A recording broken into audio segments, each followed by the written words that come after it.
Oke, kembali lagi di channel saya. Makasih buat kalian yang sudah mengklik video ini. Belakangan ini viral tentang nenek Elsa ya, tim pencari fakta ya, yang di dalamnya belakangan ini faktanya ini cuman berat sebelah, yang membuat netizen betul-betul geram ya, karena dia cuman menyudutkan tim Peggy Kuli Bangunan ya, tapi tidak mencari fakta ke sebelah satunya lagi. Dan kita lihat ya gimana tanggapan netizen juga baru-baru ini tentang nenek Elsa. Sebelum kita ke video, bantu subscribe dulu channel saya yang belum subscribe.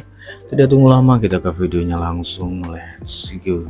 Banyak keterangan-keterangan yang tidak masuk akal yang tujuan untuk mengaburkan. Buat Ibu Elsa yang terhormat, Ibu Elsa yang terhormat. kelahiran Ibu Elsa itu siapa sebenarnya? Pasren atau siapa? Atau Polda? Katanya pencari fakta, tim pencari fakta, tapi megang kuasa. Gimana ini? Kalau memang tim pencari fakta itu harusnya independen, nggak boleh memegang kuasa. Kalau yang memegang kuasa itu adalah angkat kuasa, berarti lawyer. Ya seperti itu ya Bu Elsa. Jangan sampai tuh di atas Bu, aduh ibu dibilang nenek lah, emang iya ya udah nenek, udah cucuan ya. Insaf. Bu, udah jangan ditunggangi terus begini. Ini lagi pra-peradilan, Bu. Udah jangan bertumpangi itu lagi. Kasihan, Bu. Ibu juga punya anak. Coba kalau posisi ada di posisi ibu, lagi Setiawan itu, pasti ibu nggak mau kan anaknya gitu-gitu. Bener nggak?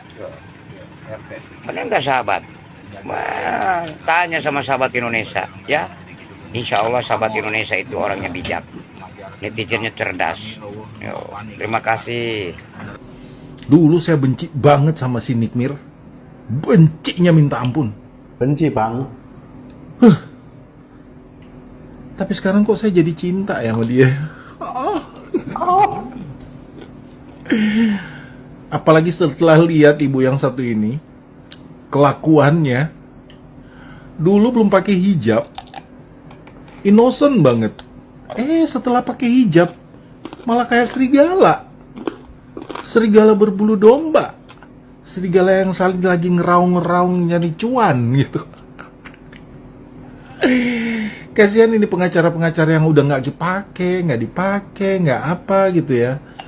Kayaknya mereka lagi nyari celah gimana caranya supaya mereka eksis lagi gitu loh. Udah deh Bu. Ibu udahan gitu loh. Berantem sama orang-orang yang memiliki data yang benar-benar aktual dan bisa dipertanggungjawabkan dibanding dengan data-data yang Anda ini cari tapi justru hanya berdasarkan sesuatu yang tidak ada kejelasannya. Artinya ada yang direkayasa, ada yang, dan kali-kali beberapa kalimat justru hasil rekayasa dari mulutnya kalian itu loh. Gemes gue. Gue pengen teriak-teriak gitu loh kayak Nikmir waktu itu. Nikmir ayo dong. Bareng kita. Sumpel nih orang-orang ini. Iya, jadi jangan cari fakta itu menyesatkan. Nenek. Sampean eling umur koreng. Wis tuwek. Keklek koyo ngono kok. Iki ta lur sing dianggep ketua TPF, tim pencari fakta.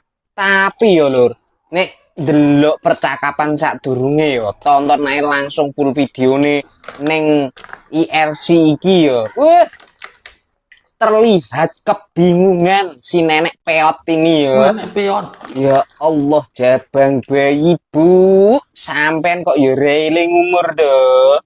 Kalau mencari fakta itu jangan menyesatkan. Saat dicecar pertanyaan sama Pak Susno Duaji, terlihat plongo kowe tok cengoy to. Wacanen minimal iku baca BAP sak tebal gunung iku dibaca. Aja gur nyerocos. Wong ora denger karep jlentre kok ya melu-melu nimbrung sampean iki tak celukno Nyai Nikita lho sampean iki suwe-suwe ora iso dikondisikan ya lho. Ngono anak buah si Peter juwe gang sikile ra duwe sopan santun belas. Lambene yo tunggale nerwocok sae. Iki lho, ketuamu plonga-plongo cowengno saat ditanya Pak Susno Duaji yo to. Baca iku baca berkas yang setebal gunung iku. Tebal Jangan gunung. asal mencari fakta yang menyesatkan. Bu wis tuwek keklek mbok yo eling umur to jan angel. Paham hukum, nanti akan aku ajarkan. Bila Anda tidak paham bagaimana peristiwa dan perkara tersebut terjadi dan akhirnya kembali ramai, nanti akan aku ajarkan pula. Maka dengarkan baik-baik biar Anda paham dan tidak gagal paham. Dengarkan baik-baik, buka telinga Anda, gunakan otak Anda, itu pun bila otak Anda masih terdapat di tempatnya. Dengarkan baik-baik, perhatikan baik-baik, gunakan otak Anda dengan baik. Awal sudah cacat secara formil maupun material. Bahkan di saat pemeriksaan pun bermasalah dikarenakan patut diduga adanya intimidasi dan lain sebagainya. Bahkan secara verbal maupun secara fisik. Di saat pemberkasan dilakukan hingga akan dilimpahkan kejaksaan pun itu bermasalah. Lagi-lagi cacat secara formil, cacat secara material. Namun sayangnya pihak yang menerima pelimpahan berkas tersebut menutup mata seolah-olah sempurna padahal penuh dengan kecacatan. Lalu proses persidangan pun berlangsung tanpa adanya kemampuan menyatakan pendapat secara faktual. Apapun yang disampaikan oleh saksi, apapun yang disampaikan oleh terdakwa dan lain sebagainya, selalu diarahkan ke BAP, selalu dikembalikan ke BAP. Padahal sejak lahirnya BAP saja tidak dapat dipertanggungjawabkan. Maka vonis pun seolah-olah hanya mengejar target untuk sesegera mungkin melakukan vonis terhadap para terdakwa.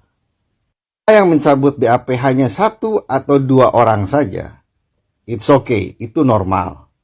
Namun, bila yang mencabut BAP lebih dari apa yang diperkirakan, dan hampir semua pihak yang berkaitan dengan peristiwa dan perkara tersebut mencabut BAP-nya, maka bisa Anda bayangkan yang bermasalah pihak-pihak yang mencabut BAP, apakah pihak-pihak yang memiliki kepentingan terhadap perkara tersebut. Anda bila memiliki otak rasanya bisa berpikir dengan jernih. Lain halnya bila otak Anda sudah dijejali dengan berbagai kepentingan. Mungkin tidak lagi normal kondisi otak Anda. Hal Anda cukup mengerti hukum, namun seolah-olah tidak memahami esensi hukum. Oke bang. Hukum ada itu untuk membina manusia, bukan untuk membinasakan manusia.